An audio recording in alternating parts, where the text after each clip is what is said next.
أعوذ بالله من الشيطان الرجيم بسم الله الرحمن الرحيم الحمد لله والصلاة والسلام على رسول الله имам Биркауи рахмаллахтан имам Биркауи рахмаллахтан ат-Тариқатул Мухаммадия атты кітабын ары қарай оқуды жалғастырамыз. Келесі имам Биркауи рахмаллах айтады: «Ма'на сиххати нiyya». Келесі енді адам өткенде айтқан болатынбыз, ілім жайында айттық. Қай ілім мақталған, қай ілім қайтарылған деген секілді айтқан болатынбыз. Енді имам Биркауи рахмаллах айтады, енді ілім алған кезде ниетті дұрыстау мәселесі. Айтады: «Васиххату нiyati an yatluba bihi вачаллахи та'ала ва дарал ахира ва ла янва биха талабад дуния» деді. Дұрыс ниет дегеніміз Алла үшін болу керек деді. Ілімді алған кезде Алланың разылығы үшін алу керек деді. Және ақырет үшін. Ілім алған кезде, шариғи ілімді үйренген кезде, бұл қандай ілім болса да, тәжвид бола ма, араб тілі бола ма, фиқх бола ма, ақида бола ма, бұның барлығы Алланың разылығы үшін болу керек. Алла разы болса екен, Алланың разылығына жетейін, қияметте Алланың алдында абыройсыз болып қалмайын деп ниет етілу керек. Және дүние үшін болмау керек деді. Яғни шариғи ілімді үйренген кезде бұл дүниеде бір мансапқа жету үшін, немесе адамдардың алдында атақты болу үшін, адамдар мені білімді деп мақтасын деп, немесе бір жерге барған кезде жоғардан төрден орын берсін деген мақсат болмау керек. Ілім алған кезде мақсат тек Алла үшін болу керек. Алла разы болса екен менен деп адам ілім алу керек. Уақилә айтады, енді адам енді ең болмағанда, мысалы Алла үшін деп ниетін түзе алмаса, не істесін деді? «Иза арада ан юсаххиха ниятаху янвил хуружа минал жахли ва манфаатал халқи ва ихяил илм» деді. Егер де адам ниетін түзеуге келетін болса, келесі ниет етсе болады деді. Қандай? Надандықтан арылайыншы, адамдарға ілім алып пайдамды тигізейінші, және де ілімді, шариғи ілімді тірілтейінші деп ниет етсін дейді. Ең болмағанда осындай болу керек. Яғни надандықтан ажырау мақсатында, ілімсіздіктен ажырайыншы, ілім алайыншы, және де адамдарға осы дінді үйретейінші, немесе осы шариғи ілімді осы өзіміздің елді мекенде тұрып жатқан жерде шариғи ілімді тірілтейінші деген мақсат болсын деді. Ең болмағанда сондай болсын деп жатыр. Енді Алла үшін деген нәрсе енді адам жете алмасанда, ең болмағанда жоқ дегенде осындай мақсаттар болу керек деді. Кейін айтады: «Вафи бустанил арифин», Бустанил арифин кітабында айтады деді: «Фаиза лам яқдир аля тасхихи нияти фатааллуму афдалу мин таркихи». Егерде адам ілім талап етіп жүрсін, бірақ қанша ниетінді түзесең де бәрібір басқа мақсаттар алып кете береді. Алла үшін деп ниет еткін келеді, бірақ не болады? Дүниелік мақсаттар кетіп қалады.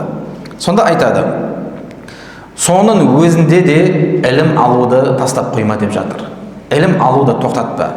Ілім Алла үшін болмай жатырса да ниетін, бірақ ілім алуды тоқтатпа. Неге? «Лианнаху иза тааллама ал-илма фа иннаху юржа ан юсаххиха ал-илму ниятаху». Неге? Өйткені адам ілім алған сайын сол ілімі ол адамның ниетін түзейді деді. Ниетін бұзық бола берсін, бірақ ілім ала бер, тоқтатпа. Өйткені сол алып жатқан ілімін сенің ниетіңді түзейді. Басында ниетін бұзық болған шығар, бірақ та сол ілімін, шариғи ілімдер не істейді? Сенің ниетіңді түзеп береді деп жатыр. Ниетіңді түзеп береді.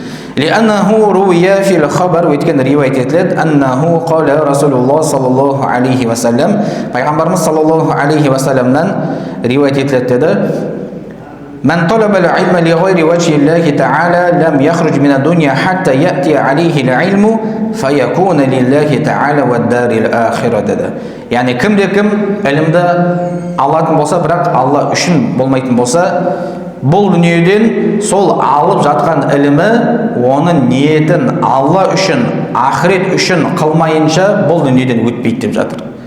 Яғни ілім Алла бер, бірақ сол ілім не істейді, сені түбінде ниетіңді түзеп береді деп жатыр. Және айтады, вақала Мужахид, имам Мужахид рахмалла айтады, бұл Ибн Аббас радаллаху анхуманың шәкірті имам Мужахид айтады, талабна ал-илма ва ма лана фихи кафиру мина нiyya. Біз ілім талап еттік, бірақ ондай қатты бір ниетіміз мықты емес еді деді. Алла үшін деген секілді нәрсе болмаған еді деді. Сумма разақаллаху та'ала фихи тасхихан нiyya. Бірақ солай не істеді? Ілім бізді ниетімізді түзеуге септігін тигізді деді. Яғни басында ілім алған кезде ниетіміз ондай қатты мықты емес еді, бірақ сол алып жатқан ілімдеріміз біздің ниетімізді түзеуге көмектесті деді. وفيه قال بعضهم يعني ده كبر ғалымдардан да риуаят етіледі, تعلمنا العلم لغير الله تعالى فأبى العلم أن يكون إلا لله. Біз ілімді талап еттік, Алла үшін болған жоқ деді. Бірақ сол ілім не істеді? Бізді Алла үшін ниетімізді түзеуге көмектесті деді. Сондықтан да ілім алып жатқан кезде жаңағындай ниетім кейде бұзылып кете береді, кейде ойлайсың деген секілді, мысалы жаңағындай не үшін алып жатырмын, кейін қияметте соған манағындай пайғамбарымыз саллаллаху алейхи уассаламнан жаңағындай ілім алған кезде ниет бұзық болатын болса, ол адам тозаққа кіреді деген секілді нәрсемен шайтан қорқытады. Сол кезде де адам тоқтамау керек, ілім алуды тоқтатпау керек. Өйткені ілім не істейді? Шынымен де манағындай мақсатың дұрыс болса, ілім сені не істейді? Ниетіңді түзеп береді. Сондықтан да тоқтатпау керек болады. Шайтан қанша жерден азғырса да, немесе адамдар да азғыру мүмкін. Сен манағындай енді ниетің дұрыс емес қой деген секілді ілімнен қайтару мүмкін. Сол кезде де сен ілім алуды тоқтатпау керексің. Өйткені ілім сені не істейді? Ниетіңді түзеуге көмектеседі. Кейін айтады, «Ваззахир анна мурадаху ал-улуму зажира» деді. Яғни, мысалы мана айтты ғалымдар, имам Мужахидтен келді, басқа да ғалымдардан келді. Ілім алған кезде ниетіміз дұрыс емес еді, бірақ не істеді? Ілім бізді қайтарды деді. Енді айтады, имам Беркауи рахмалла айтады, ол қандай ілім адамның ниетін түзеуге қайтарған? Ол жаңағындай адамды ақыретке еске салатын, жамандықтан қайтаратын ілімдер деді. Яғни жаңағындай не? Уағыз әсерлі уағыздар деген секілді нәрсе не істеді? Біздің манағындай ниетімізді қайтарды деді, ниетімізді түзеді деді. Сондықтан да ол қандай ілімдер? Уағыз секілді адамның ақыретін еске салатын, Алланың азабын еске түсіретін секілді, тозақ секілді, қабір секілді, немесе жәннатпен сүйіншілеу секілді сондай ілімдер біздің ниетімізді түзеді деді. Бидалили қаулихи фима сабақа, өйткені жоғарыда айтып кетті, ва иза ахазал инсану хаззан вафира минал фихи янбағи ан ла яхтасира алал фихи деді. Ләкин янзуру фи илми зухди ва фи каламил хукама ва шамаи салихин деді. Неге? Өйткені айтады, өйткені жоғарыда айтып кетті деді, кімде кім фих іліммен айналысқан болса, онымен шектелмесін деді. Сонымен қатар жаңағындай зухд секілді, яғни жаңағындай не?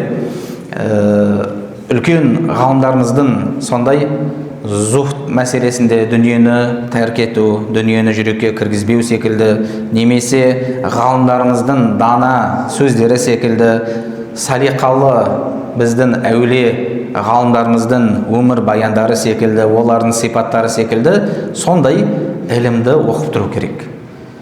Әсіресе фихті, ақиданы, тілді оқитын адамдар сонымен қатар уағыз тыңдап тұру керек. Өйткені не істейді? Адам деген тек қана жаңағыдай фихпен, ақидамен шұғылдана беретін болса, адамның жүрегі қатайып қалады. Сол үшін де бәрібір мына жақта не керек?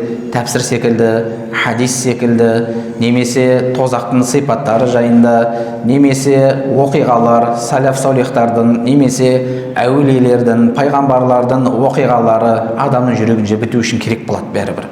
Бәрібір керек. Неге айтады? فإن الإنسان إذا تعلم الفقه ولم ينظر في علم الزهد والحكمة قسى قلبه деді. Өйткені адам тек қана фихті, жаңағындай фихті үйренетті, бірақ мына жақта манағындай уағыздар секілді, имани, рухани сабақтар тыңдамайтын болса, зухд секілді, даналықтар секілді адамның жүрегі қатаяды деп жатыр. адамның жүрегі қатаяды. Вал қалбул қаси баидун мин рахматилла деді. Ал адамның жүрегі қатаятын болса, ол Алланың мейірімінен алыс болған жүректердің қатарынан деді. Сондықтан да не істеу керек? Фих үйренуші адам, әсіресе тілді үйренетін адам, манағы не, сарф, наху секілді, немесе ақида, фих үйренетін адам қосымша уағыздар тыңдап тұру керек. Уағыздар тыңдап тұру керек, жүректі жібітіп тұру керек. Өйткені фихті үйренетін болсан, ақиданы үйренетін болсан, ол жерде тек қана не, былай айтқанда мәселелер қозғалады.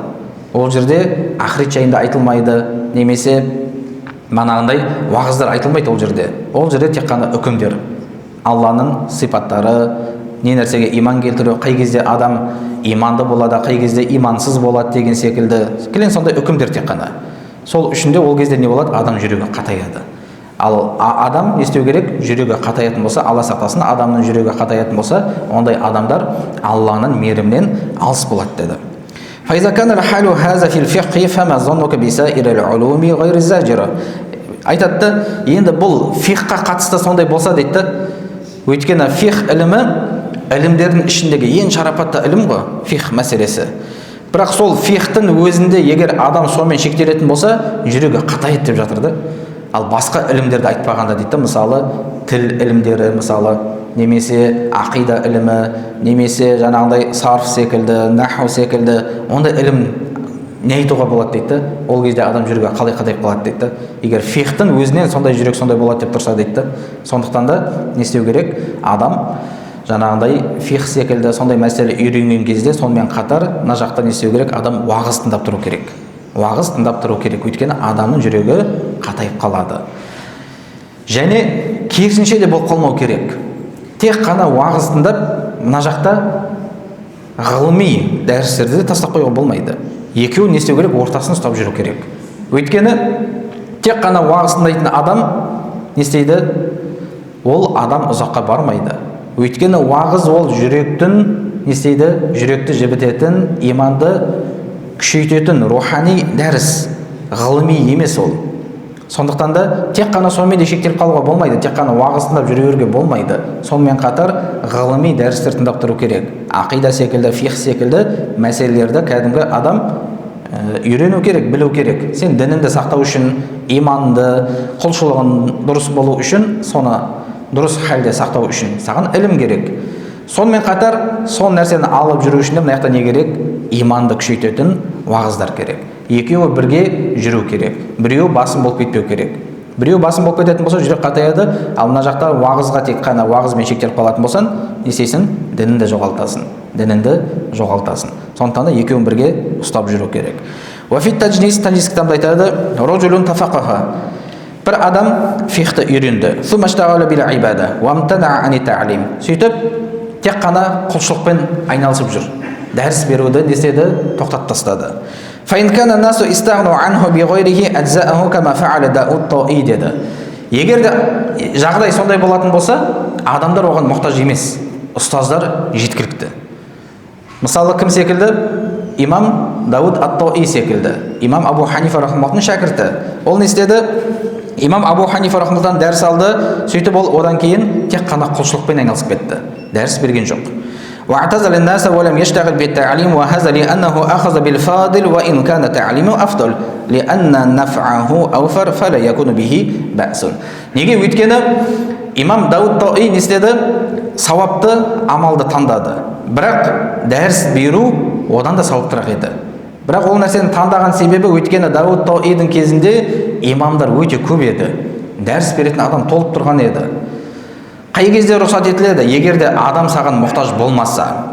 Ал егерде қазір мысалы Атырауда алайықшы. Атыраудамыз ғой қазір. Ұстаз жоқ мысалы. Мешіттер көп. Беретін, дәріс беретін ұстаз жоқ. Санаулы адамдар қазір дәрістің былай айтқанда алаңында жүрген адамдар санаулы қазір Атыраудың өзінде қарайтын болсақ. Қазір айтамыз ғой, мысалы екі қолын саусағынан санайтын болсақ деген секілді, керек болса бір қолға да жетпейді, бір қолдың саусағына да жетпейді дәріс беретін адамдардың саны. Солай тұра, сондай бола тұра, жағдайымыз солай бола тұра, медресе, универ, шариғи ілімді үйреніп келген адамның мешітке қызметке келмей, басқа жаққа кетіп қалу бұл сатқындық болып есептеледі. Бұл рұқсат емес. Дүниенің артынан кетіп, мешітке, қызметке келмеу бұл сатқындық. Бұл сатқындық. Рұқсат емес нәрсе негізі. Неге? Өйткені қай кезде рұқсат? Егер де саған мұқтаж емес болса адамдар. Имамдар толып жүр, мысалы дәріс беретін адам өте көп. Сен ол жерде жүрме, ешкім саған мұқтаж емес, саған қарап тұрған жоқ. Сол кезде болады, мысалы басқа біріне кәсіппен айналысып кетсем болады. Ал бірақ та қазір бізде ондай жағдай ма? Ондай емес. Содан қарамастан адамдардың жаңағыдай ілім алып келген жігіттердің басқа салаға кетіп қалулары, басқа жақта ақша көбірек, сол жаққа кетіп қалулары бұл олардың тарапынан болған сатқындық болып есептеледі. Және қиямет күні кез келген мұсылман, осы жердегі мұсылмандар не істейді? Оған куәлік етеді. Өйткені сондай ілімге мұқтаж болып тұрған кезде, ұстаздар тапшы болып тұрған кезде, олардың сол жаққа кетіп қалулары бұл мұсылмандарға жасаған қиянаттары. Сондықтан да ол нәрсе рұқсат емес. Ал имам Дауд Таи не істеді? Оған мұқтаж болған жоқ адамдар. Сол үшін не істеді? Құлшылықпен айналысты. Ал бірақ айтады, құлшылықпен айналысу сауапты іс. Ал бірақ адамдарға сабақ беру, дәріс беру, адамдардың діндерін үйрету, бұл одан да сауаптырақ. Өйткені неге? Ілім үйреткен кезде оның пайдасы көбірек. Сен жеке өзің құлшылық қылатын болсан, ол сауапты іс. Бірақ та адамдарға діндерін үйрететін болсан, ол одан да сауаптырақ. Өйткені ол көпшілік адамға пайдасын тигізеді. Және мана имам Дауд Таидің істегені ол жерде проблема жоқ, өйткені ол жерде оған мұқтаждық болған жоқ. Енді қорытынды айтатын болсақ дейді имам Беркауи рахмаллах, құлшылық егер де пайдасы басқа біреуге келетін құлшылық болатын болса, ол жеке адамның басына шектелетін сауапты істерге қарағанда абзал болып есептеледі. Өйткені пайғамбар хадисінде айтқандай, адамдардың жақсы басқаларға пайдасы тигендер деді. Енді сауап немесе жақсылығы басқаға жететін, тек қана өзімен шектелмейтін амалдар болатын болса, ілімдер, ол екі түрлі. Біреуі ақыреттік, ол болатын болса, бүкіл сауапты істерге қарағанда абзал болып есептеледі. Ол қандай? Жаңағындай адамдарға ілімдерін үйрету, ақыреттік ілімдерді үйрету, адамдарға ақидасын үйрету, фихын үйрету, тәпсірін, хадисін деген секілді соны үйрету, ол бүкіл салиқалы амалдардың сауаптарына қарағанда көбірек болып есептеледі.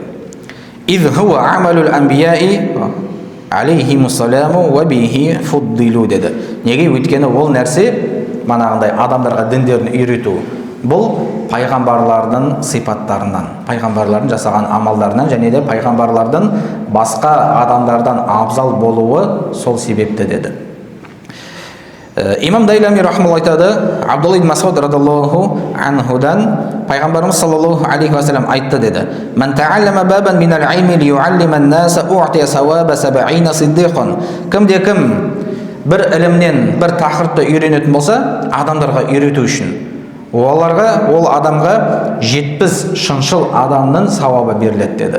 70 шыншылдардың сауабы беріледі деді. Мысалы, жаңағындай бір мәселе мешітке келдің, үйрендің, қарапайым дәрет бабын, немесе намаздың шарттары, намаздың рүкіндері, дәреттің парыздары деген секілді бір тақырып үйреніп кеттің мешіттен келіп.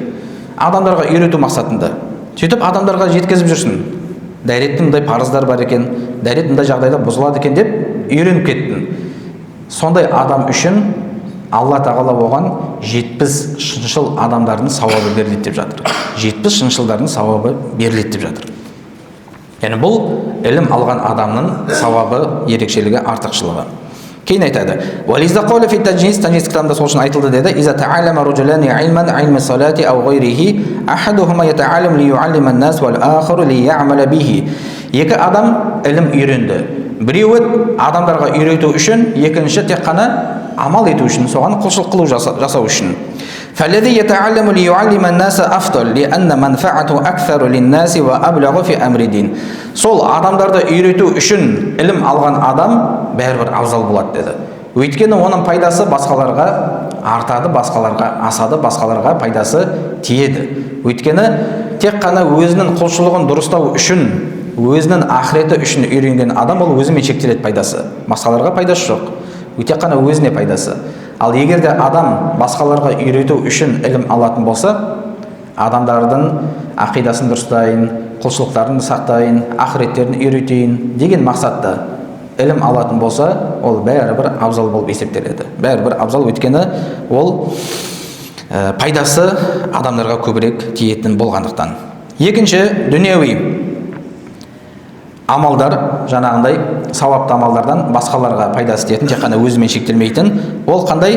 Садақа секілді, көмектесу, адамдарға жақсылыққа нұсқау секілді, және де мысалы көпірлер салу секілді, немесе жолдарды түзеу, немесе жолдан бір жаман нәрсені алып тастау, адамдарға зиян тигізетін. Ол болатын болса, фахаза мутавасситун байнахума. Бұл манағы бірінші деңгейдегі мен ең төменгі деңгейдің арасындағы, ортасындағы деңгей деді. Дунал ауал ва фақул қасира, кассалати ва сауми ва зикри ва дуа. Ол не секілді? Мысалы, адам тек қана намазбен, оразамен, зікірмен, дұға етумен шектелген адамға қарағанда ол пайдасы жоғарырақ, бірақ ілімді үйреткен адамға қарағанда ортаңғы деңгейде болып есептеледі. Яғни бірінші деңгей адамдарға ілімін үйрететін, шариғи ілімді үйрететін адам бірінші деңгейде болады, ол абзал болып есептеледі. Екінші, бұл дүниеде пайдасын тигізетіндер, садақа беретіндер, адамдарға, кедейлерге көмектеседі, көпірлер салып береді, мектептер салама, медресе салама, немесе адамдарда жолды төсеп беру, жолды түзеп беру деген секілді, немесе адамдардың мысалы жолда зиян тигізетін болса, соны алып тастау секілді, ол екінші орындағы. Ал үшінші, ең төменгі нәрсе тек қана адам өзімен шектеліп қалу. Тек қана намаз оқиды, ораза ұстайды, Құран оқиды, зікір етеді, бұл сонымен шектеліп қалды. Оның пайдасы өзімен шектелгендігі себепті бұл ең төменгі деңгейдегі адам болып есептеледі. Ең төменгі деңгейдегі адам. فلذا كان الاشتغال بأمر النكاح والكسب لأجل التصدق أفضل من التخلي للعبادة. Сол үшінде адамның некелесуі, кәсіппен айналысуы, адамдарға садақа беру үшін. Ол тек қана құлшылықпен шектелген адамға қарағанда абзал болып есептеледі. Некелесу абзал. Некелесу абзал. Тек қана манағындай, жоқ мен некелеспеймін, жаңағындай құлшылықпен айналсам, өйткені неке деген мені құлшылықтан тоқтатып қояды деп адам шектелетін болса, бұл керісінше дұрыс таңдау жасаған адам емес. Керісінше некелесу, одан кейін жаңағындай кәсіппен айналысу. Кәсіппен айналысқанда да мұсылман адамның кәсіппен айналысудағы негізгі мақсат не? Адамдарға көмектесу үшін, кедей адамдарға садақа беріп, оларға жәрдемдесу мақсатында болатын болса, бұл негізі мұсылманның негізгі мақсатына сай болып есептеледі. Жай ғана қалтаны көбейту емес, ақшаны, немесе жақсы жерден манағындай қыдыру үшін, жақсы бір роскошта өмір сүру үшін емес, мұсылманның кәсіп етудегі негізгі мақсаты кедей адамдарға көмектесу, садақаны көбірек беру. Өйткені пайғамбарымыз саллаллаху алейхи ва саллям хадисте не деді? 7 топ адам болады деді. Қиямет күні бүкіл адам қиналып жатқан кезде ол адам қиналмайды деді. Алланың аршының көлеңкесінде болады деді. Қандай адам? Соның біреуі кім? Садақа өте көп беретін адам деді. Жаңағындай оң қолы соншалықты көп садақа береді, сол қолы шатасатын деді. Сондай деңгейде көп беретін, садақа беретін адам қиямет күні Алланың мейірімде аршының көлеңкесінде болады деді. Сондай адам деді. Сол үшінде мұсылман адам кәсіп бастаса, ниеті сондай болу керек. Сол кезде ол сауап болады. Сол кезде сауап болады. Жай ғана манағындай бір дәулетті өмір сүру үшін емес, манағындай роскошта өмір сүру үшін емес, адамдарға пайдасын тигізу үшін болу керек. Өйткені мұсылман адам ешқашан жаңағындай тек өзін ойлайтын адам емес мұсылман. Керісінше пайғамбарымыз саллаллаху алейхи ва саллям не деді? Адамдардың ең жақсы басқаларға пайдасы тигендер деді. Кейін айтады: فعليك أيها السالك بالجد والمواظبة على في تحصيل العلم فلا تسعي إلى ترهات الجهلة المتصوفة في زماننا. Сондықтан да Алланың разылығын іздеген бауырым саған айтам деді имам Беркауи рахмаллах. Ілім алған кезде бүкіл күш жігерін сал. Бүкіл күш жігерін сал. Және де надан сопы сымақтардың айтқан сөздері сені алдап қоймасын, сені тосып қоймасын деді. Өйткені олар не деп айтады? Ал-илму хиджаб ва иннаху яхсулу бил кашфи фала хаджата иля ал-касб. Олар не деп айтады? Ілім керісінше сені Алладан тосып қояды. Біз ілімге не деп айтады олар? Аян арқылы жете аламыз деп айтады. Ілім талап етпей қой. Бізде бар ғой, Алла сақтасын, кейбір сопылардың. Ілім талап етпе, ілім сені адастырады. Біз ілімді тек қана пірлеріміз арқылы үйренеміз болды деп айтады. Ілім үйренбе дейді. Тек қана Құран оқу, намаз оқумен жүреді, бірақ та не істейді? Ілім алмайды. Сол наған имам Беркау рахмалла айтып жатыр. Сол олардың сол манағы надандықтар сені тосып қоймасын ілім алудан. Алдам қалма деп жатыр. Алдам қалма. Неге? Фаиннаху кәзибун ва даулян ва идлан. Өйткені ол жалған, адасушылық және адастырушылық деді. Фаиннал илма фардун ва иннаху битаалум лима қала алейхи салату вассалам. Неге? Өйткені ілім алу парыз. Ілім алу парыз. Және де ілім үйренумен келеді. Пайғамбарымыз саллаллаху алейхи ва саллям айтқан секілді. Ва анна махазаху китабуллахи ва суннату хабибихи лима байяна сабиқун. Өйткені ілімді алатын орын ол Алланың кітабы Құран. Пайғамбарымыз саллаллаху алейхи ва саллямның сүннеті. Өткенде айтқандай деді. Ва инна сахабада ридвануллахи алейхим ажмаин хайру хазигил уммати ва афдалуха ва иннахум иджтахаду ва ихталафу ва стадалу бил китаби ва сунна. Өйткені үмметтің ең абзал болған сахабалардың өздері ілім жолынан шықты, ілім үйренді. Сөйтіп не істеді? Ілім алды. Және де ілім алған кезде де Құраннан, сүннеттен сөйледі. وَلَمْ يَقُلْ أَحَدٌ مِنْهُمْ أُلْهِمَ إِلَيَّ أَنَّهُ حَرَامٌ أَوْ حَلَالٌ أَوْ غَيْرَ ذَلِكَ. Және де ешбір сахаба айтқан жоқ. Расында бұл үкімі, бұл нәрсенің үкімі харам, халал, маған солай аян келді деп ешкім айтқан жоқ. Барлығы не істеді? Ілімді үйренді. Үмметтің ең абзал адамдары, сахабалардың өздері ілім алды. Олар отырып алып айтқан жоқ та, мысалы, ілім алмай қой, ең бастысы аян келсе болды емес пе? Түсінде көресің, Алладан сұрап болса, Алла тағала саған не істейді? Аян береді деген секілді. Өйтіп шектелген жоқ ешкім. Ешкім айтқан жоқ. Кез келген сахаба не істеді? Ілім алды. Ілім алмаса да ілімді адамдардан сұрады. Пайғамбарымыз саллаллаху алейхи ва саллямнан ілім алып қалған сахабалардан барып пәтуа сұрайтын еді. Кейін айтады: فَإِنِ ادَّعُوا أَنَّهُمْ كُشَفُوا وَوَصَلُوا إِلَى مَا لَمْ يَصِلْ إِلَيْهِ الصَّحَابَةُ فَهُمْ مُبْتَدِعُونَ خَارِجُونَ عَنْ مَذْهَبِ أَهْلِ السُنَّةِ وَالْجَمَاعَةِ.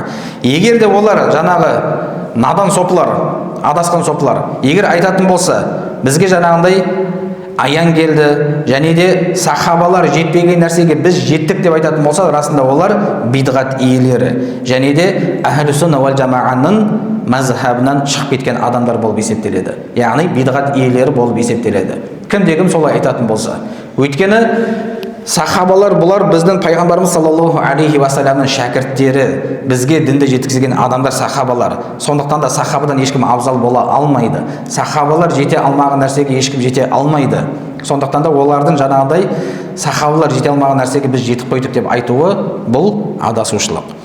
ولو سئل أحدهم عن الأخلاق المذمومة مثل الرياء والكبر والعجب والحسد والحقد أو غير أو عن علاجها أو عن أخلاق الحميدة مثل النية والتوبة والتوكل والصبر والشكر والرضا والبالقضاء أو عن طريق تحصيلها أو تقوية ضعيفها بهت وخجل وخالط في كلامه.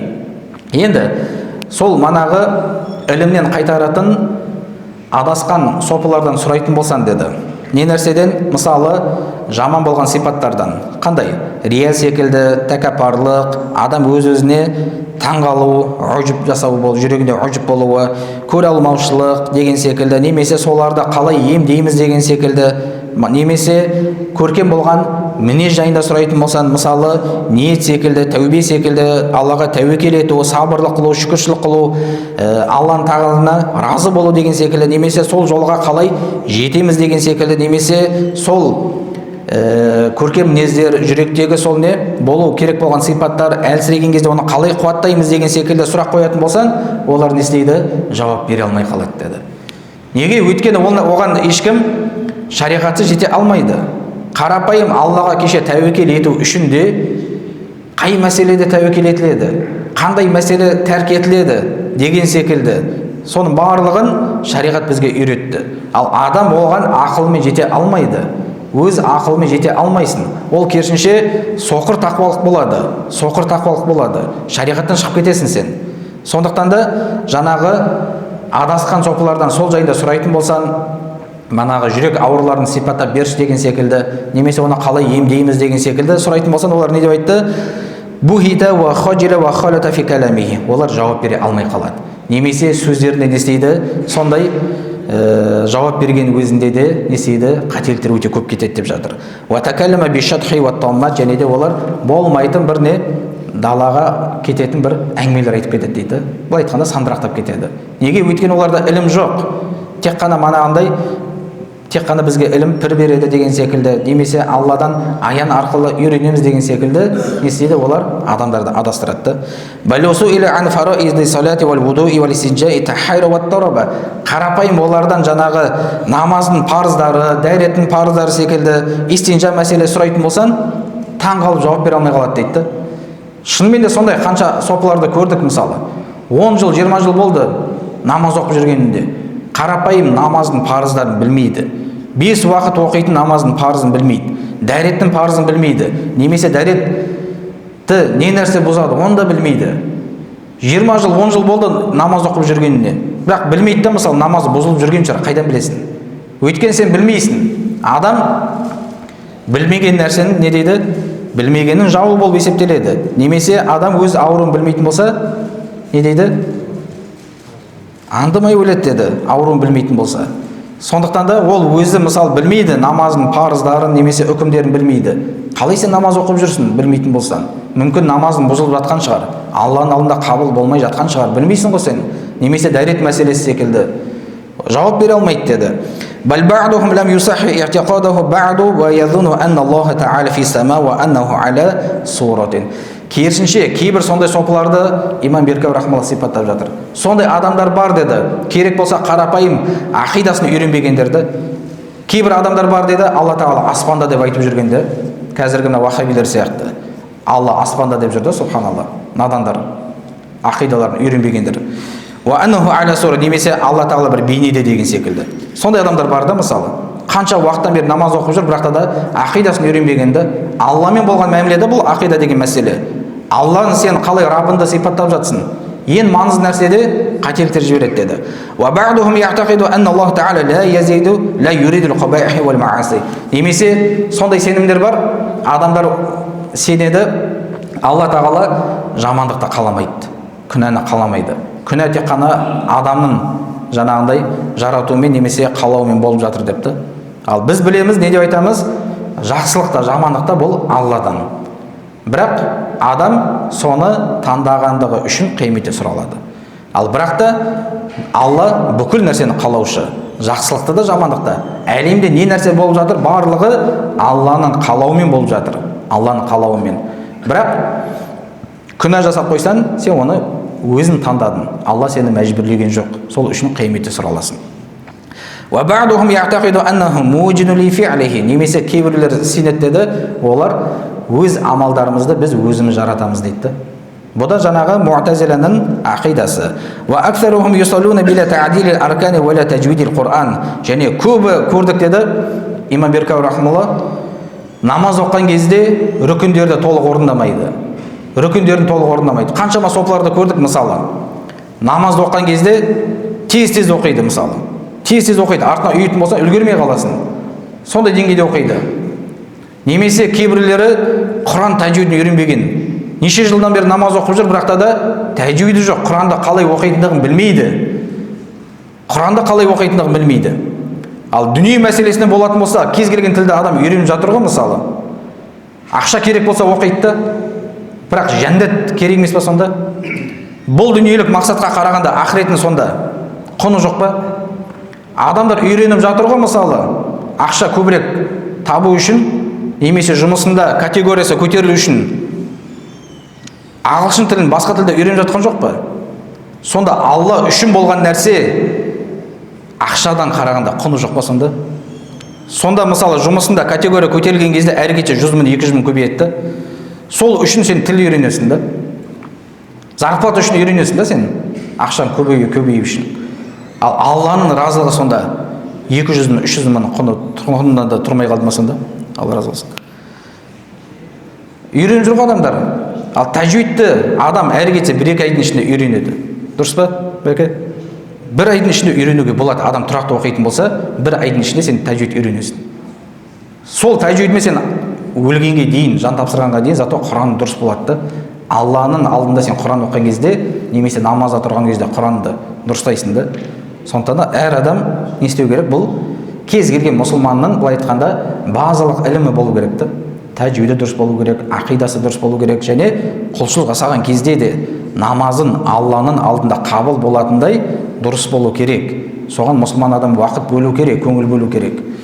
Кейін айтады: وَمَعَ هَذِهِ الْفَضَائِحِ يَدَّعُونَ أَنَّهُمْ وَاصِلُونَ مُكَاشَفُونَ فَهَيْهَاتَ هَيْهَاتَ деді.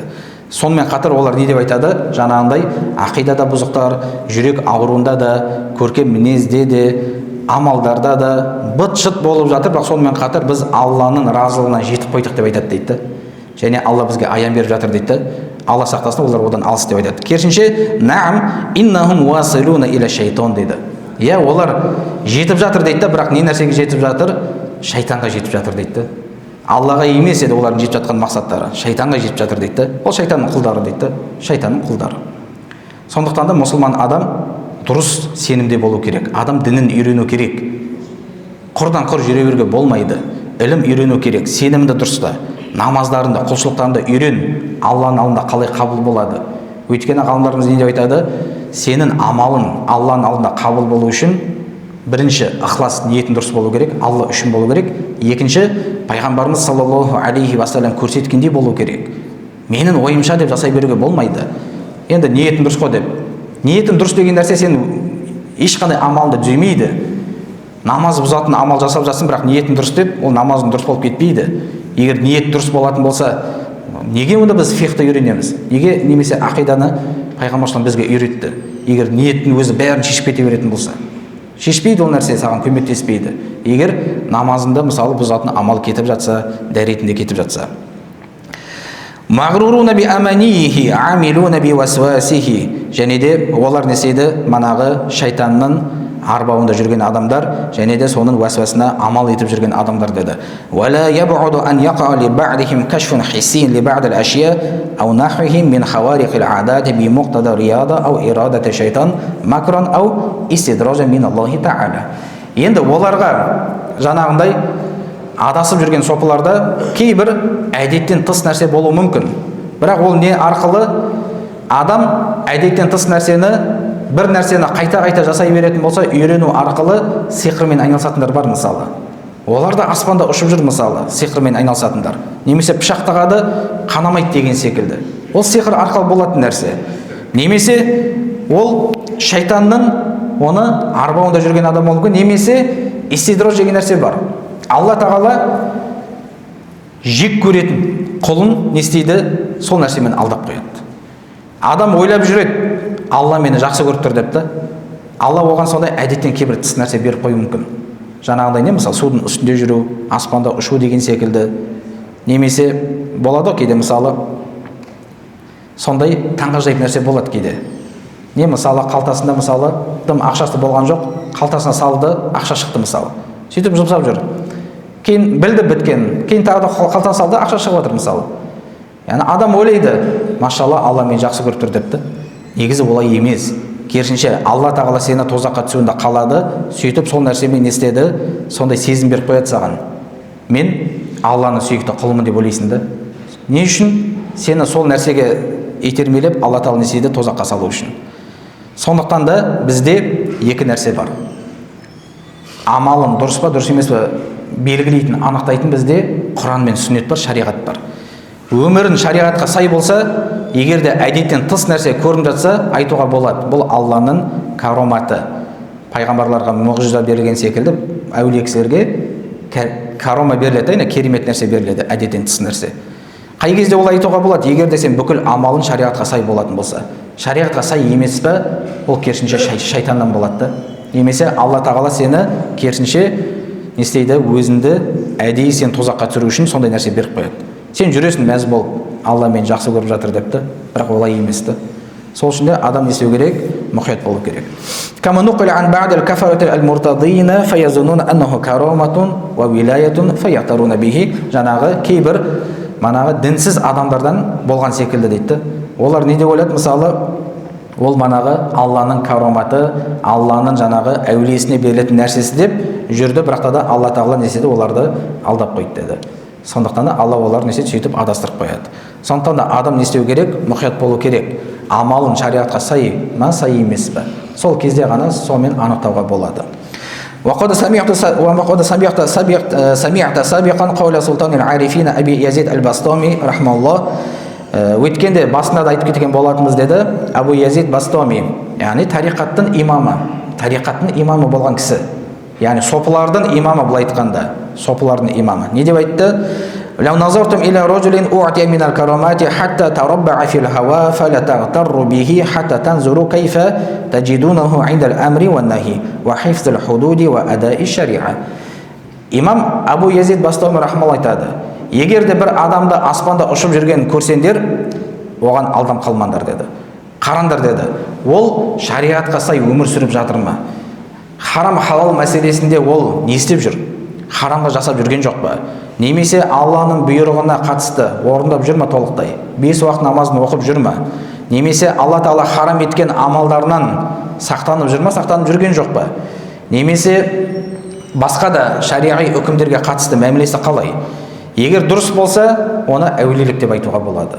Егер шариғатқа сай ешқандай шариғаттан үлесі болмайтын болса, ол әулиелік емес. Ол шайтанның несі, айласы, немесе шайтанның азғыруында жүрген адам болып есептеледі. Шайтанның азғыруында жүрген адам болып есептеледі.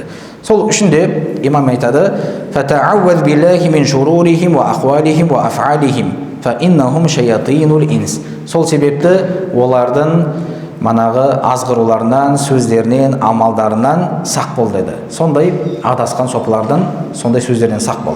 Расында олар адамдардың ішіндегі шайтан деді. Адамдардың ішіндегі шайтан.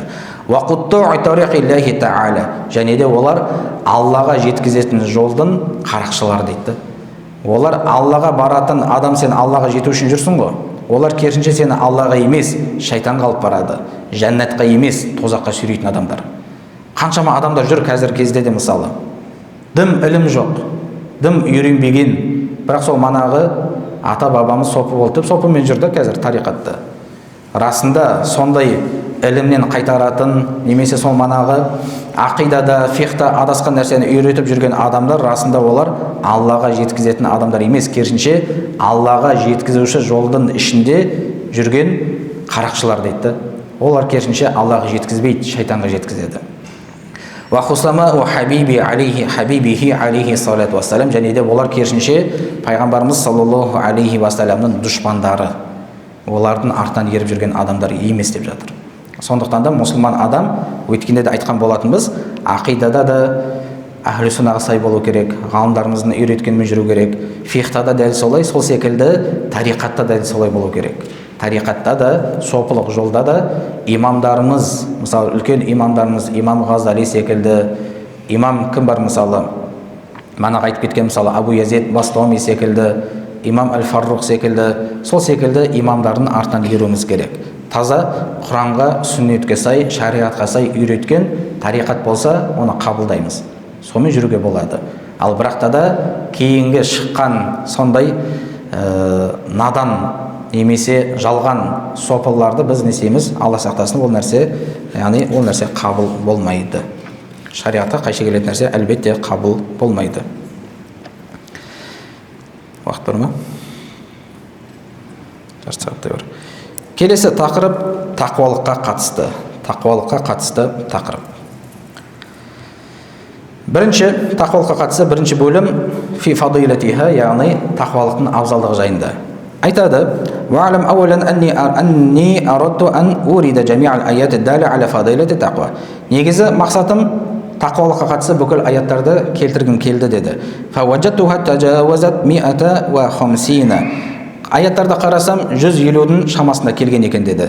Және де анық тақуалыққа қатысты 40-қа қатысты аяттар келген. Және де бүкіл қайталанған аяттарды, мысалы бір мағынада келген тақуалыққа қатысты аяттарды бірнеше келетін болса, соны тек қана біреуін келтірдім деді, қайталап отырмай. Және де осы аяттарды келтірген кезде мен Құрандағы келген тәртіппен рет келтірген жоқпын деді. Яғни мағынасына сай келтірдім деді. бір-біріне не мағынасына қарай рет-ретімен келтірдім деді. Мана Құранда келген, мысалы басында Бақара, одан кейін осы деген секілді тәртіппен емес, не мағынасына қарай, үйлесімділігіне қарай келтірдім деді. Енді имам Беркауи рахмаллах тақуалыққа қатысты аяттарды келтіреді. Астағфирулла. Инна акрамакум индаллахи атқакум деді. Құранда Алла Тағала айтты, расында сендердің ең абзалдыларың тақуаларың деді. Яғни мұсылмандардың ішіндегі ең абзал адам тақуа адам, Алладан қорыққан адам. Оның манағындай мансабы мықты болу, бай болу, кедей болу емес. Алланың алдында ең құрметті адам Алладан қорыққан адам. Иннама ятақаббалуллаху минал муттақин. Құранда да Алла Тағала айтты, расында Алла Тағала амалдарды кімнен қабыл етеді? Құлшылықты тақуа болғандардан қабыл етем деді. Инна аулияуху иллал муттақун. Алланың әулиелері кімдер? Тақуалар деді. Алладан қорыққандар. Wallahu валиюл муттақин. Алла Тағала тақуалардың досы, жәрдемшісі. Инналлаха юхиббул муттақин. Алла Тағала тақуаларды жақсы көреді деді. Тақуа дегеніміз, яғни Алланың бұйрығын орындап, харам болған нәрседен бойын аулақ ұстайтын адам, Алладан қорқатын адам сол. Тақуа деп сол адамды айтамыз. Келесі аятта Алла Тағала айтты: "Фала тузакку анфусакум хуа а'ламу биман иттақа." Өз-өздеріңді ақтамаңдар деп жатыр. Расында Алла Тағала кімнің тақуа екендігін жақсы біледі. Өз-өзіне үйтіп ақтамаңдар. Алла біледі кімнің кім екендігін жақсы білуші. Вa'lamu анналлаха ма'ал муттақин. Біліңдер, расында Алла Тағала тақуалармен бірге. Вал ақибату литтақуа. Шынымен де нағыз шынайы жетістік, қияметте болатын жетістік, ол тақуаларда болады деді. Тақуалармен бірге болады. Шынайы жетістік немесе ең нағызғы жетістік ол тақуалықта. Бұл дүниеде қаншама мақсат қойдың, бірақта да жетпей жатсан да, ол проблема емес. Ең негізгі жетістік ол тақуалықта өмір сүруін. Бұл дүниеде басқа да мақсат қойдың, мысалы жеткен жоқсың. Некелесуге ниет еттің, мысалы некелесе алмадың. Бір кәсіп бастадың, кәсібін жүрген жоқ деген секілді. Басқа да мақсаттар қойдың, жете алмадың. Бірақ та дін мәселесінде құрдымға кетпе. Дін мәселесінде жетістікке жетпей қалма. Өйткені қияметте жетістік, нағыз жетістік ол бұл дүниеде адамның тақуа болуы. Бұл дүниеде Алланың шариғатына сай өмір сүруін, басқа ешқандай жетістік жоқ, негізгі жетістік. Кейін айтады: "Вал ахирату инда роббика лил муттақин." Расында қиямет кімдер үшін? Шынайы тақуалар үшін, Раббыларының алдында. Ва инна лил муттақина ла хусну мааб. Расында тақуалар үшін қиямет күні ең жақсы, хайырлы нәтиже болады деді. Қиямет күні. Басқа аятта Алла Тағала айтты: "Васари'у иля магфирати мин раббикум ва джаннатин ардуха самавату вал арду у'идат лил муттақин." Алла Тағала айтты: қиямет күні тақуаларға әзірленген Раббыларының мейіріміне және де ені аспан мен жерде болған жәннатқа асқандар деді Алла Тағала. Кімдер үшін әзірленген? Бұл дүниеде Алладан қорқып өмір сүрген адамдар үшін әзірленген, қияметте Алланың разылығына және де жәннатына асығындар деді. Қияметте немесе Құранда Алла Тағала асығындар деген кезде тек қана не нәрсеге айтқан? Ақыретке қатысты амалға айтқан. Сондықтан да мұсылман адам дереу кідірместен жасау керек болған амалдар бұл ақыреттік амалдар. Дүниелік амалдарда сен асықпасан да немесе бір үлкен жетістікке жетпесең проблема жоқ. Ештеңе етпейді, орнына келеді. Ал бірақта да Алла Тағала Құранда асығындар, бір-бірлерімен жарысыңдар деген кезде тек қана ақыреттік амалдарға қатысты айтқан. Немесе фастабиқул хайрат деп келеді. Жақсы хайырлы амалдарда бір-бірімен жарысыңдар. Мысалы біреу айтады, мысалы бүгін мен 50 мың садақа бердім, 50 мың теңге садақа бердім. Сен не істейсің? Жоқ, мен одан да көбірек берейін деп жарысу керексің. Немесе біреу айтуы мүмкін, мысалы мен бүгін бір пара оқыдым. Сен не істейсің? Мен одан қалам ба деп не істейсің? 2 пара оқы, 10 пара оқы деген секілді. Немесе мен бүгін мысалы 50 нәпіл ракат оқыдым десе, сен одан да көбірек оқу керексің деген секілді. Сондай амалдарда жарысуымыз керекті. Дүниеде емес, жаңағындай мен мысалы біреу мықты бір көлік алып жатыр, мен одан қалам ба деп, сен одан жаңағындай дүниенің артынан қуып, одан да мықты көлік алу деген сияқты. Ондай емес. Ақыретке ұмтылуымыз керек та, ақыреттегі амалдарымызға. Өйткені бұл дүниеде қанша мықты болса да бәрібір кетіп қалады. Негізгі керекті деңгейде болса жеткілікті емес пе? Мысалы, көлік міндің, көлігін сені керек жерге алып барып тұрса болды емес пе? Үйің бар, үйің сені қыста салқыннан, жазда ыстықтан сақтап тұрса болды емес пе? Басқа не керек саған? Мақсаты сол емес пе? Сол нәрселердің. Ал қалған нәрседе сен не істеу керексің? Ақыреттік амалдарда жарысу керексің. Өйткені біздің негізгі жаратылысымыз, негізгі мақсатымыз қияметте негізі. Бұл дүниеге не үшін келдік? Салиқалы амал жасап қалу үшін келдік. Өйткені Құранда да Алла тағала қияметте өкінішке ұшырап жатқан адамдар не деп айтады деді? Я Алла тағала бізді қайтаршы деп айтады деді. Не үшін? Салиқалы амал жасап қалайыншы деп айтады деді. Енді сол нәрсе бізге қазір мүмкіндік беріліп тұр ғой, қазір мүмкіндік беріп тұр да, жасап қалсайшы енді. Алла ескертіп жатыр. Ескертіп жатыр. Көбірек намаз оқы, көбірек Құран оқы, сауапты амалдарында көбейт. Оған дейін де қаншама күнәларың бар, жеткілікті ғой, білесің ғой өзіңді. Осы уақытқа дейін жасаған күнәң жеткілікті емес пе? Ойланатын уақыт келген жоқ па? Фудайл ибн Аят радиллаху анхудың оқиғасын білесіздер. Негізі ол кім болған? Қарақшы болды. Негізі қарақшы болды. Бір күні бір үйге түсіп жатқан кезде бір адамның Құран оқып жатқандығын естиді. Құранда Алла тағала не деді? Иман келтірген адамдар үшін Алладан қорқып Аллаға қайтатын уақыт келген жоқ па деп аят оқып қалады да. Естіп қалады сол аятты. Сол кезде Фудайл ибн Аят не істейді? Ойланып қалады да. Я Алла тағала уақыт келді деп бүкіл қарақшылығын тастап кетеді да, үлкен ғалымдарға айналады. Сондай деңгейде қарақшы болған адамдар бір-бірінен сұрастыратын болғанда, бүгін Фудайл ибн Аят көшеде жүрген жоқ па депті. Егер көшеде жүр деп айтатын болса, көшеге шықпайтын болғанда, сондай деңгейде қорқынышты болған ғой, үрей басатын болғанда адамдар қорқатын болған. Сол адамның тәубесіне келуіне бір аят қана жеткілікті болды да. Қандай аят? Құрандағы иман келтірген адамдарға жаңағындай салиқалы амал жасап, Алладан қорқатын уақыт келген жоқ па деген аятты естіп қалады да, біреу оқып жатқандығын. Сөйтіп не істейді? Я Алла тағала тәубе ететін уақыт келді деп не істейді? Барлығын тастап кетеді. Сөйтіп үлкен әулиелердің қатарынан болады да, қарақшылығын тастап кетеді да. Сондай не істеді? Ақырет үшін уайымдады. Сондықтан да бізге де уақыт келген жоқ па? Тәубе етуге, салиқалы амал жасауға. Қанша күнәларымыз бар мысалы, соған тәубе етіп жатырмыз ба? Қаншама әлі кемшіліктеріміз бар мысалы салиқалы амалдарды жасап қалуымыз керек та, өйткені ажал аяқ астынан келеді. Келесі аятта: "Тилкал джаннату лати нурису мин ибадина ман кана тақиян." Және де жәннат деген бұл құлдарымыз үшін береміз, бұл дүниеде тақуа болған құлдарымыз үшін береміз деді. "Васиқал лазина тақау раббахум илал джаннати зумара" деді. Қиямет күні иман келтірген мұсылмандар жәннатқа топ-тобымен кіреді деді. "Валадарул ахирати хайру лиллазина тақау афала тақилун." Расында қиямет деген нәрсе бұл дүниеде Алладан қорыққандар үшін хайырлы деді. Ақыл жүргізбейсіңдер ме? Ойланбайсыңдар ма? Ғибрат алмайсыңдар ма? Бұл дүниеде күнә жасап жүретін болсаң, ақырет саған хайыр жоқ, ешқандай хайыр жоқ. Бірақ сен бәрібір ақыреттен құтыла алмайсың. Сол үшін дайындал. Қазірден есіңді жи. Күнә жасап жүрсің ба, тоқтат. Жеткілікті. Осы уақытқа дейін жасадың ғой сен. Енді ойланатын уақыт келді. Афала тақилун деді. Ойланбайсың ба? Ақыл жүргізбейсің бе? Не істеп жүрсің қазір сен? Алла разы болатындай өмір сүріп жатырсың ба? Қазір ажалың келіп қалатын болса, не істейсің? Алланың алдына барып қалсаң қазір. Алланың алдында тұруға қазір дайынсың ба? Дайын емессің ғой қазір, ажал келіп қалатын болса. Қаншама кемшіліктер бар әлі түзелмеген. Не істеу керек? Адам ойлану керек. "Вала ажрул ахирати хайру лиллазина аману ва кану яттақун." Расында қияметтегі сауап кімдер үшін? Бұл дүниеде иман келтірген және де тақуалықта өмір сүрген адамдар үшін хайырлы деді. "Ва узлифатил джаннату лил муттақин." Қиямет күні жәннат тақуалар үшін жақындатылады деді.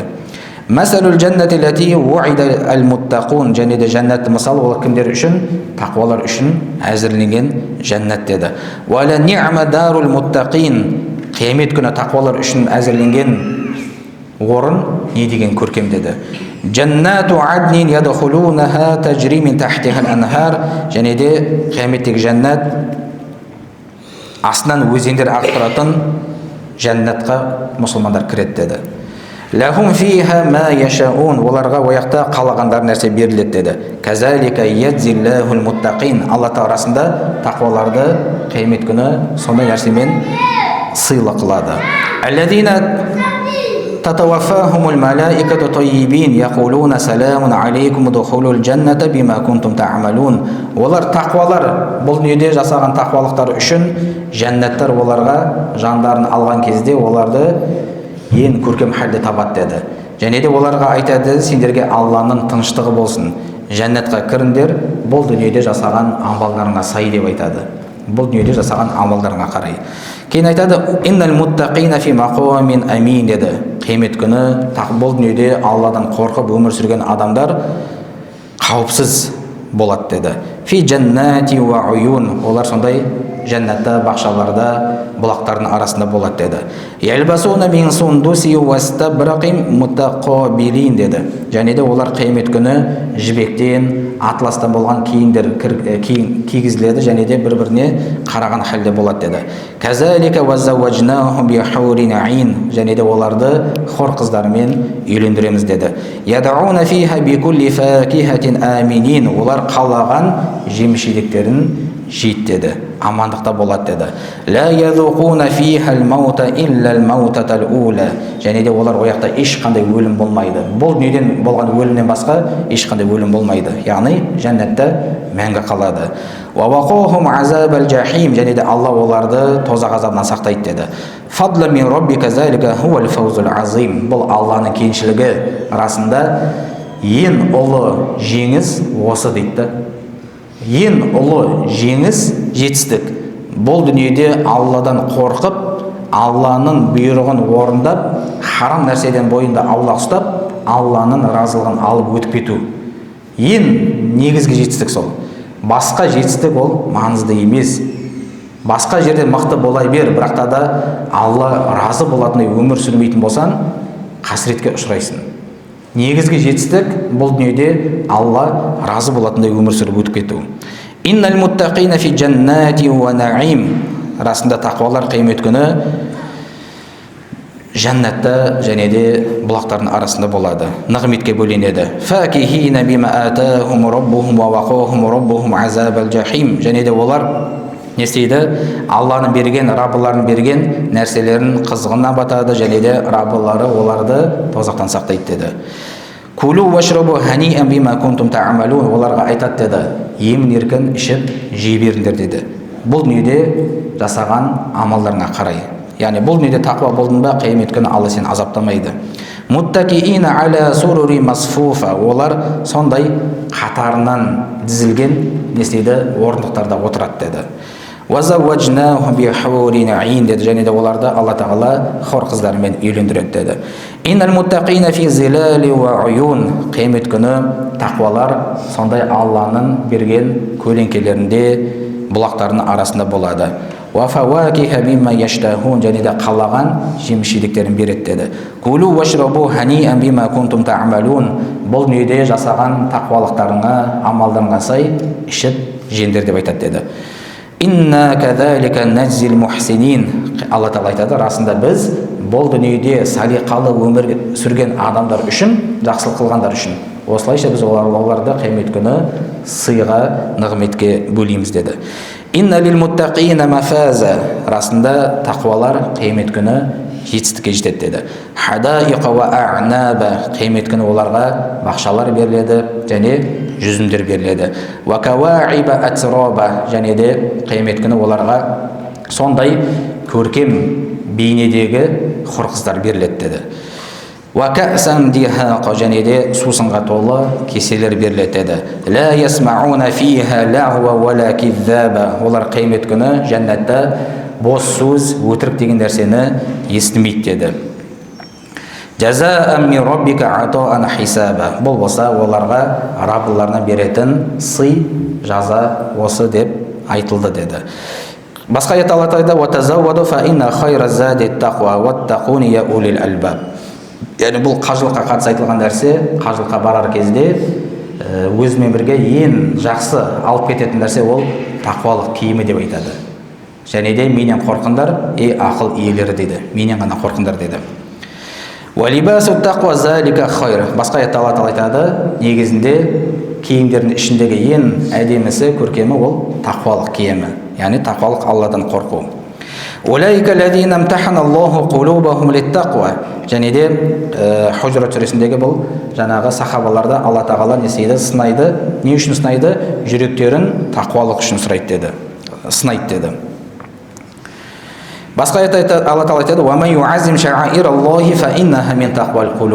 расында кімде-кім Алланың белгілерін, үкімдерін ұлықтайтын болса, расында осы оның жүрегіндегі тақуалығының бір көрінісі деді. Яғни Алланың белгілері дегеніміз, яғни мысалы намаз мәселесі, азан мәселесі, азан айтылғанда азанға құрмет көрсету, құбла тарапына аяқты созбау, құблаға құрмет көрсету деген секілді, Құранның мұсхафтарына мысалы биік жерге қою деген секілді әдеп көрсету, соның барлығы не?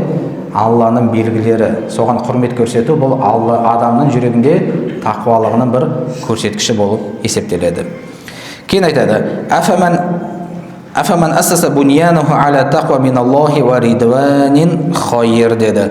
Яғни Алла Тағала айтты, кімде-кім, яғни бұл дүниелік өмірін тақуалыққа негіздейтін болса, расында бұл ол үшін хайырлы деді.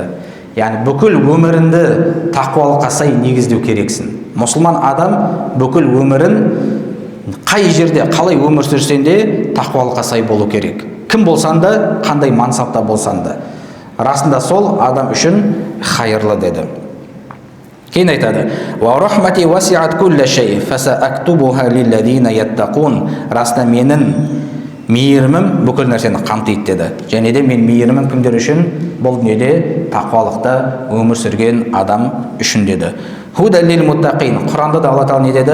Тақуалыққа жолдайтын, тақуалыққа негіздейтін кітап деді. Және де тақуалар үшін ескерту деді. Және де тақуалар үшін уағыз, насихат бар деді Құранда. Құранда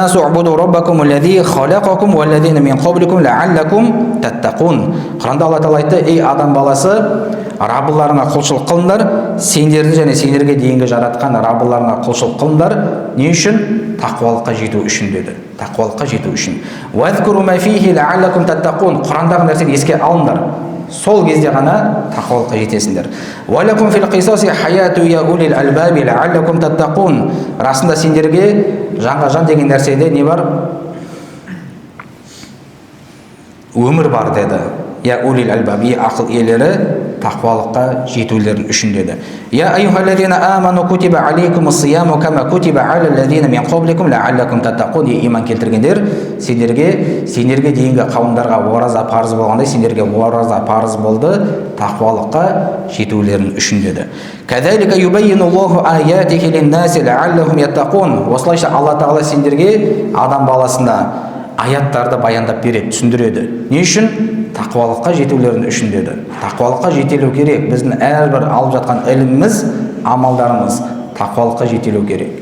Керісінше тақуалыққа жетелемейтін болса, Алладан қорқынышқа алып бармайтын болса, алып жатқан ілімін қиямет күні қарсы құжат болады. وأنذر به الذين يخافون أن يحشروا إلى ربهم ليس لهم من دونه ولي ولا شفيع لعلهم يتقون. Алла Тағала айтады: Алладан қорқатындарды қиямет күні Раббыларына қайтатынына сенген адамдарға ескерт деді. Оларға ешқандай қияметте дос та болмайды, шапағатшы да болмайды. Алладан қорқсын деді. Алладан қорқсын. Қиямет күні ешкім саған көмектеспейді. Бұл дүниеде тақуалықпен өмір сүрмейтін болсан. Қияметте ешкім шапағат қылмайды, егер Алла қаламаса. Заликум вассакум бихи лааллакум таттақун. Яғни осы оның сендерге өсиет еткендері деді. Яғни осы Алланы сендерге өсиет еткендері тақуалық қылыңдар деді. И'дилу хуа ақрабу литтақва. Әділ болыңдар, бұл тақуалыққа жақын. Ва антаъфу ақрабу литтақва. Бір-біріне кешірулерін тақуалыққа жақын деді. Уалау аннахум аману ваттақау ламасубату мин индиллахи хайр. Егер де олар иман келтіріп тақуалық қылғанда, Алладан қорыққанда, расында Алланың алдындағы сауап олар үшін хайырлы деді. Ва ин тасбиру ва таттақу ла ядуррукум кайдухум шай'a. Егер де олар бұл дүниеде сабырлық қылып Алладан қорқатын болса, басқа адамдардың оларға жасаған зияндары тимейді деді. Бәлә ин тасбиру ва таттақу ва я'тукум мин фаурихим хаза юмдидукум раббукум би хамсати алафи минал малаикати мусаввимин. Яғни Алла тағала сахабаларға не деп айтты? Егер де Алла жолында соғыста сабырлық қылатын болса, Алладан қорқатын болса, Алла тағала оларға 5000 періштемен не істейді? Жәрдем береді деді.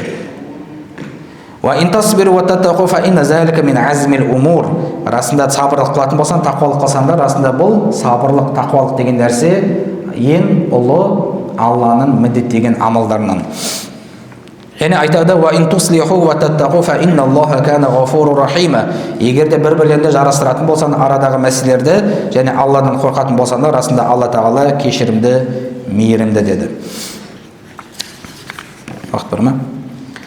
Кейін айтады: "Валау анна ахлал китаби аману ваттақау лакаффарна анхум сайyiатихим ва лаадхалнахум джаннатин наим." Егер де кітап иелері, христиандар, яһудилер иман келтіріп тақуалық қылатын болса, Алла тағала олардан бүкіл қателіктерін, кемшіліктерін кешіреді және де жәннатқа кіргізер еді деді. "Валау анна ахлал қура аману ваттақау лафатахна алейхим баракати минас самаи вал ард." Егер де қандай да бір елді мекендегі адамдар Аллаға иман келтіріп тақуалық қылатын болса, Алла тағала оларға аспан жердің берекесін беріп қояр еді деді. "Ин таттақуллаха ядж'ал лакум фурқанан ва юкаффир анкум сайyiатикум ва яғфир лакум." Егер де Алладан қорқатын болсаңдар, тақуалық қылсаңдар, Алла тағала сендерге не істейді?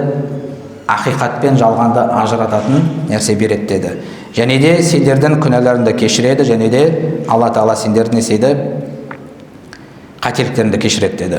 "Ва ман юта'иллаха ва расулуху ва яхшаллаха ва яттақихи фа улайка хумул фаизун." Кім Аллаға бой ұсынатын болса, пайғамбарына бой ұсынатын болса және Алладан қорқатын болса, расында шынайы жетістікке жететіндер осылар деді. "Ва ман яттақиллаха ядж'ал лаху махраджа." Кім Алладан қорқатын болса, Алла оған шығатын жерді көрсетеді деді. Яғни кез келген қиыншылықтан шығарады деді. وَيَرْزُقُ مِنْ حَيْثُ لَا يَحْتَسِبْ. Және де ол күтпеген жерден Алла ризық береді деді. وَمَنْ يَتَّقِ اللَّهَ يَجْعَلْ لَهُ مِنْ أَمْرِهِ يُسْرًا. Кім Алладан қорқатын болса, Алла оның ісіне жеңілдік береді деді.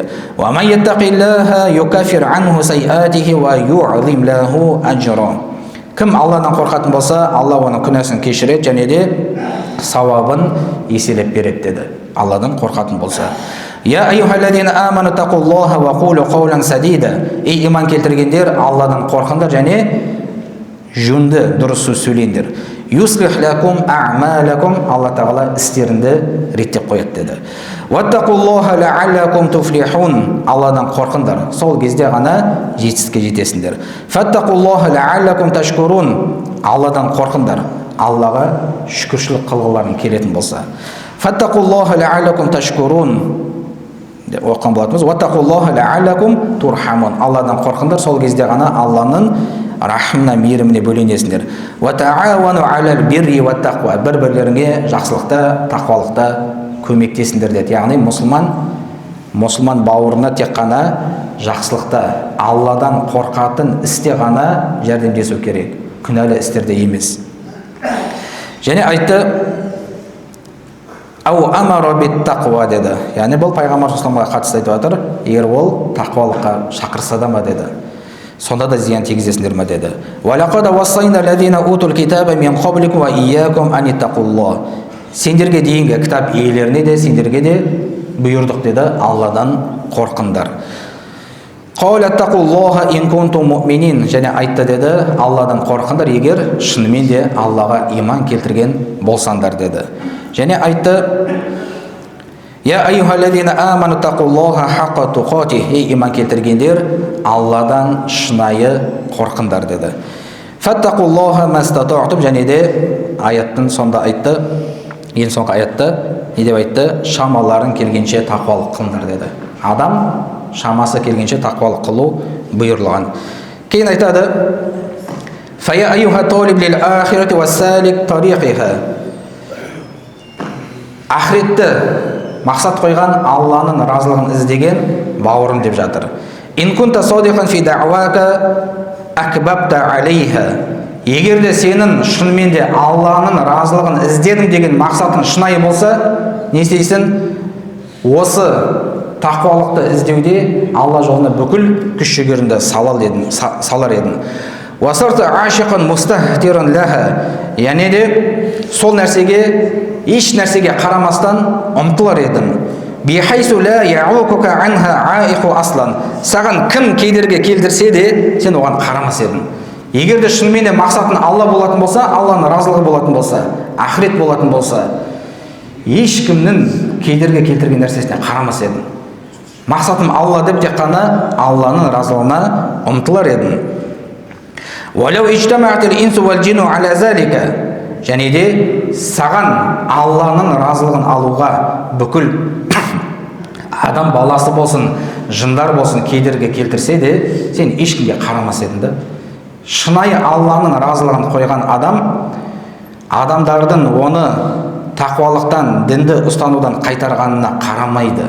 Шынайы Аллаға махаббат қойған, разылығын іздеген адам сол нәрсеге бүкіл күш-жігерін салып ұмтылу керек.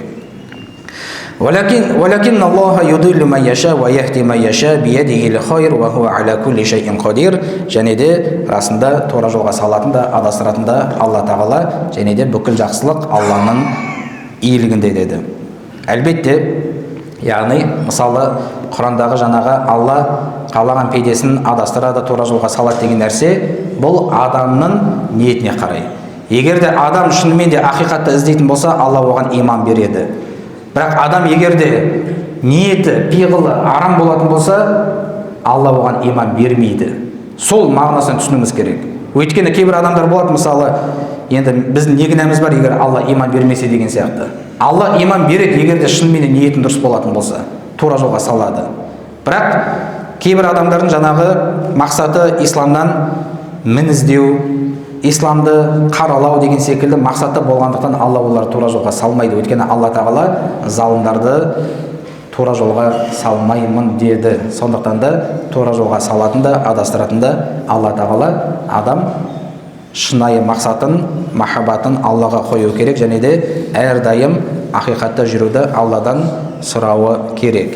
Келесі тақырыпта иншалла имам Беркауи рахмаллахтан тақуалыққа қатысты пайғамбарымыз саллаллаху алейхи уассаламның хадистерін келтіреді, және де тақуалық деген не, және ол қалай орындалады, соны иншалла келесі дәрісте өтетін боламыз. Субханаллахи ва бихамдик, ашхаду ан ла илаха илля ант, астағфирука ва атубу илейк. Алла разы болсын.